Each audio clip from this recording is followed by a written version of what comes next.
What is up everyone, it's Kevin, and today I'm back with something that I've been wanting to bring you guys for quite a while now. Now in my last video, I told you guys that I'll be trying to bring you more content more often, and that hasn't exactly worked out. But this month, I'll be trying my best to bring you a lot of really cool stuff. So if you haven't already done so, please be sure to subscribe to keep up to date on all the latest. In that video, I also told you that I wanted to try out a lot of really fun, new stuff for this channel. And that continues today with my first tech review. Tech reviews are some of my favorite things to watch on YouTube, and there are so many tech YouTubers out there who I look up to and am inspired by. As much as I love LEGO, and I assure you, there will be more LEGO coming to you all as well, there's just so much more that I want to share with you all on this channel. So today, we're going to be switching things up a bit by taking a look at, you guessed it, the Nintendo Switch. Now I got my Switch in mid-November of last year, so I've had it for about 8 months now, and in that time, I found that the Switch somehow surpassed my already high expectations. From the moment the Switch was announced in October 2016, I was so excited to try it out myself. And by the time it was released in March of 2017, that excitement only grew. While I had initially wanted to do a full unboxing video of the Switch, I didn't have the time to make one in November and didn't have the self-control to wait even longer to start playing. So you can see a brief clip of the unboxing right here. Now, without further ado, let's take a closer look at Nintendo Switch.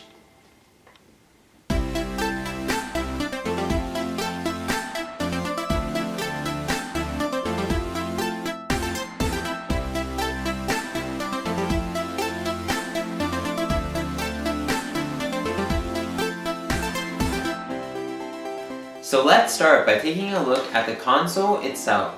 One of the most impressive things about the Nintendo Switch is how it fits so much into such a compact form factor. A console more powerful than the Wii U and at a fraction of the size. That in itself is a major success on Nintendo's part. Now on the back we have a simple Nintendo Switch logo, which I do like, and then on the front we have our display, which is actually pretty well made. If anything, one complaint I have with the Switch is that I wish Nintendo could have reduced these bezels just a bit to fit a larger display in the same form factor, but this issue is pretty insignificant compared to all the things that Nintendo did right with this console. Another thing to note is the kickstand on the back of the console. I've typically found the kickstand to serve its purpose on flat, stable surfaces, but it is worth noting that it is a bit flimsy, and the Switch could fall if you say bump the table it's sitting on. Regardless, the kickstand is much appreciated and is another sign of the innovative approach taken by Nintendo with this console. Under the kickstand, you'll also find your micro SD card slot, and on the bottom of the console, your USB-C port, and then to the top of the console we have our power button, volume controls, our game card slot, and yes, a headphone jack. Next up, we'll take a closer look at the Joy-Cons. I will admit, what I was most worried about before buying the Switch were the Joy-Cons. I wasn't sure how they would feel, if they would be too small, but after having the Switch for 8 months now, I will say, the Joy-Cons take maybe a week or two to get used to, but after that, they work great. In fact, I think that they're perfect size. Any smaller and they would be annoying to use, any larger and the Switch would just be annoying to carry around. As you can see, each Joy-Con has 4 buttons and a joystick on the front, as well as a trigger and another button on the top, as well as 2 more buttons on the side.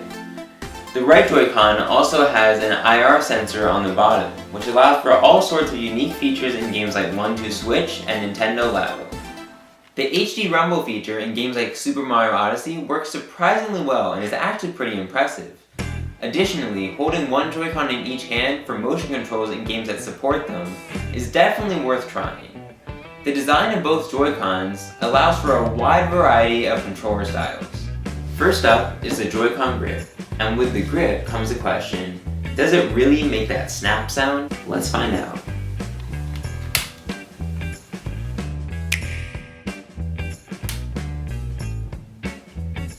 I don't know, kind of, I guess? Let me know what you think. Anyways, with the Joy-Con grip, you just slide each Joy-Con in for a functional, surprisingly comfortable controller. You can also detach the Joy-Cons from the grip and hold one Joy-Con in each hand with these straps. Especially useful for portable mode, you can hold one Joy-Con sideways and use it as an individual controller. This same style works for the wheel in games like Mario Kart 8 Deluxe.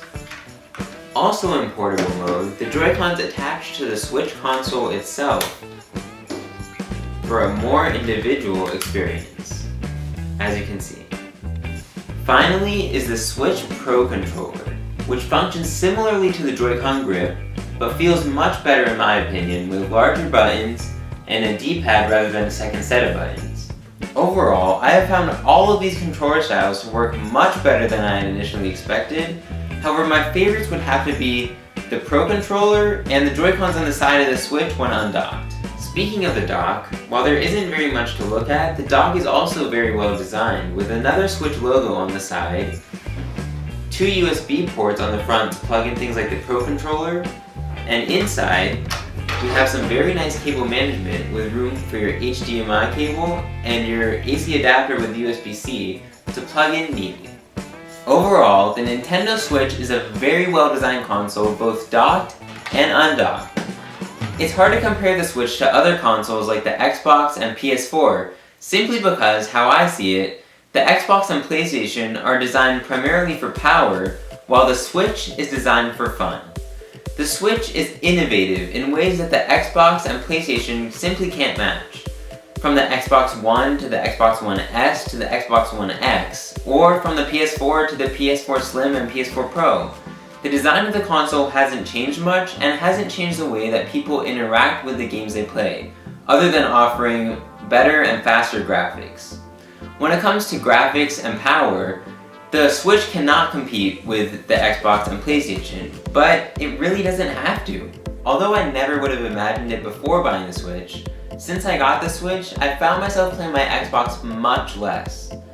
Also, I never really expected to use the Switch much undocked, but after getting the Switch, I found myself taking it on long car rides, on flights, and even just to the sofa while watching something else on the TV. So far on my Switch, I have Super Mario Odyssey, Mario Kart 8 Deluxe, ARMS, 1-2 Switch, Legend of Zelda Breath of the Wild, LEGO Marvel Super Heroes 2, and Fortnite. I would have to say that my favorite is still probably Super Mario Odyssey, however I have been playing a lot more Mario Kart, LEGO Marvel, and Fortnite recently. If you guys want to see some gameplay videos of any of these games, please let me know in the comments below and I will try to make it happen. Without a doubt, the Nintendo Switch is one of the most exciting video game consoles in a very long time. Perhaps my biggest issue with the Switch is the fact that so many of the games being released for the Switch are more or less ports of Wii U games. From Mario Kart 8 Deluxe to Splatoon 2, to Donkey Kong Tropical Freeze, to Captain Toad Treasure Tracker. While these games are certainly amazing, it just feels a bit wrong to Wii U owners to buy the same game twice just in order to experience what the Switch has to offer. One game that I am really looking forward to is Super Smash Bros. Ultimate, and I do hope that that game packs in enough new content to really differentiate it from Smash Bros. For Wii U. All things considered, I would probably give the Switch a 9 out of 10. It really is an amazing console whether you're playing by yourself, with a friend, or at a party. I think that Nintendo really hit the mark with the Switch, and that's great news both for them and for us. 8 months later, the Switch is just as much fun as it was the first day I played it, and I'm sure that it will stay that way for a while. With that said, I hope you enjoyed this video. Thank you so much for watching. Please don't forget to like and subscribe, and I'll see you all in the next one.